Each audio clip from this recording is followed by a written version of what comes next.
بسم اللہ الرحمن الرحیم۔ السلام علیکم۔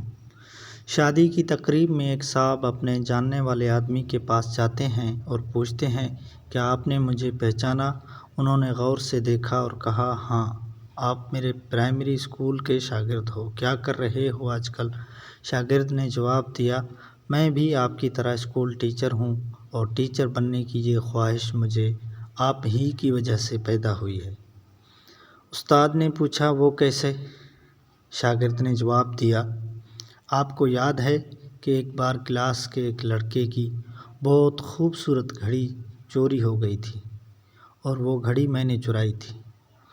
آپ نے پورے کلاس کو کہا تھا کہ جس نے بھی گھڑی چرائی ہے واپس کر دے۔ میں گھڑی واپس کرنا چاہتا تھا، لیکن شرمندگی سے بچنے کے لیے یہ جرأت نہ کر سکا۔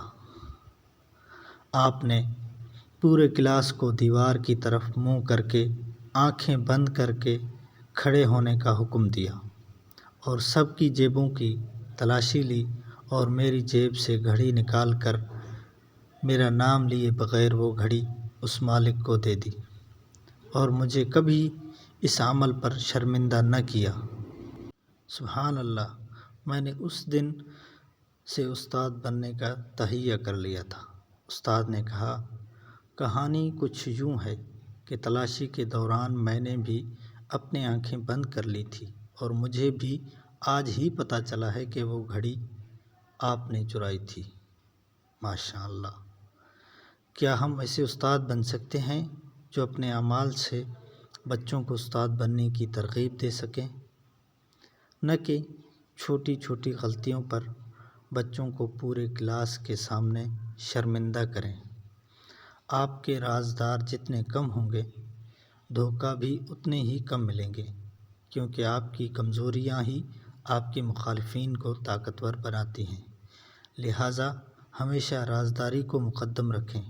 اپنے ہم سفر کو ہنسانے کا فن آتا ہو تو اداس ترین لمحات بھی حسین بن سکتے ہیں، اور اگر طبیعت میں بحث و مباحثہ کی عادت ہو تو حسین ترین لمحات بھی اذیت میں بدل جاتے ہیں۔ نہ رلایا کریں نہ رویا کریں، جب ضرورت ہو حوصلہ بننے کی تو بن جایا کریں۔ انسان کو زندگی میں چوٹیں لگتی رہتی ہیں، وہ دوبارہ بھی اٹھ کھڑا ہوتا ہے، چل بھی پڑتا ہے۔ جانتے ہیں انسان کب دوبارہ اٹھنے کے قابل نہیں رہتا؟ تب جب اس کو پتہ چلتا ہے کہ اسے گرانے والا تو وہ تھا جس کے لیے وہ کھڑا تھا۔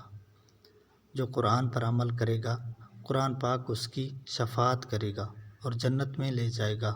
اس سے ہمیں پہلی یہ بات معلوم ہوئی کہ ہمیں قرآن کو درست مخارج و قواعد کے ساتھ پڑھنا ہے۔ عرف میں دیکھا جاتا ہے کہ اکثر لوگ ایسے ہیں جو قرآن کو بغیر سیکھے بالکل مجہول پڑھ رہے ہوتے ہیں، جس کی وجہ سے ان کی نمازیں نہیں ہوتی۔ جیسا کہ حضرت انس رضی اللہ تعالیٰ عنہ فرماتے ہیں، بہت سے قرآن پڑھنے والے ایسے ہیں کہ غلط پڑھنے کی وجہ سے قرآن ان پر لعنت کرتا ہے۔ انا للہ۔ دیور اور بھابھی کا پردہ۔ شریعت اسلامیہ میں دیور اور بھابھی کا پردہ ہے، بلکہ دیور سے پردہ کی زیادہ تاکید آئی ہے، کیونکہ ان میں آپسی بے تکلفی زیادہ ہوتی ہے، اور یہی چیز فتنہ کا زیادہ احتمال رکھتی ہے۔ حضور صلی اللہ علیہ وسلم نے ارشاد فرمایا، عورتوں کے پاس جانے سے بچو۔ ایک شخص نے عرض کیا کہ دیور کے متعلق کیا حکم ہے؟ آپ صلی اللہ علیہ وسلم نے فرمایا، دیور موت ہے۔ حقوق زوجین۔ نہ جانے کتنے ایسے واقعات ہیں جن میں نکاح کرنے کی صحیح بنیادوں کو نظر انداز کر کے صرف اسی بنیاد پر رشتے کیے گئے تاکہ دونوں گھرانوں کے تعلقات مزید گہرے ہو جائیں، لیکن بعد میں میاں بیوی میں ناچاکی، ظلم و ستم اور جدائی تک نوبت آئی۔ لوگوں کو یہ شعور ہی نہیں کہ دونوں گھرانوں کے تعلقات کا استحکام ایک ضمنی فائدے کے طور پر تو پیش نظر رکھا جاتا ہے، لیکن رشتہ طے کرنے کے لیے یہ کوئی بنیاد نہیں بن سکتا۔ اس لیے صحیح بنیادوں پر رشتہ طے کیجیے۔ شادی شدہ جوڑوں کو اکثر اس بات پر روتے دیکھا گیا ہے کہ ہماری بے جوڑ شادی ہوئی ہے، کیونکہ میرا جیون ساتھی مجھ سے بالکل مختلف ہے، بلکہ میری الٹ ہے، یعنی میری جیسا نہیں۔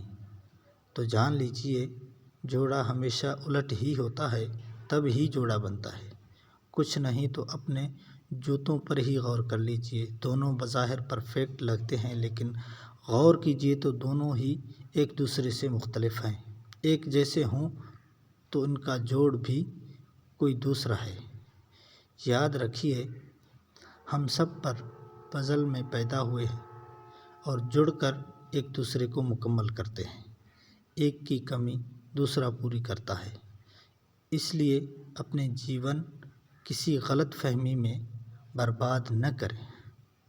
جن چیزوں کو قبول کرنا سیکھیں۔ نکاح کے وقت قبول ہے محض الفاظ نہ تھے، بلکہ یہ عہد تھا کہ تمام کمی پیشی کے ساتھ سب کچھ قبول ہے۔ ایک دوسرے کو جیسا ہے، جہاں ہے کی بنیاد پر قبول کیجیے۔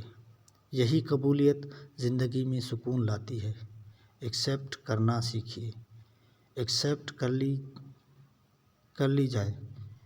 خوابوں اور سراپوں کے پیچھے دوڑنے والے بالآخر بند گلی میں جا پہنچتے ہیں، جہاں سے نکلنے کا کوئی راستہ نہیں ہوتا۔ واپسی کی ساری راہیں منقود ہو جاتی ہیں۔ اپنے 100% پسند کا جوڑا بنانے کی جستجو کرنا ایک مقبول فلسفہ ہے، لیکن اگر ازواجی زندگی کی رعنوں کو انجوائے کرنا ہے تو مقبولیت نہیں، قبولیت معیار بنائیے۔ زندگی کسی جھونپڑی میں بھی آسان ہو جائے گی۔ مزید اسلامک ویڈیوز، اسلامک کنٹینٹ کے لیے ہمارے چینل کو ضرور سبسکرائب کریں اور بیل نوٹیفیکیشن کو ضرور آن کریں، تاکہ ہماری آنے والی ہر ویڈیوز آپ کو بر وقت ملتی رہے۔ ہمارے اس چینل پر اسلامک ویڈیوز ہی اپلوڈ ہوتے ہیں۔ جزاکم اللہ خیرا کثیرا۔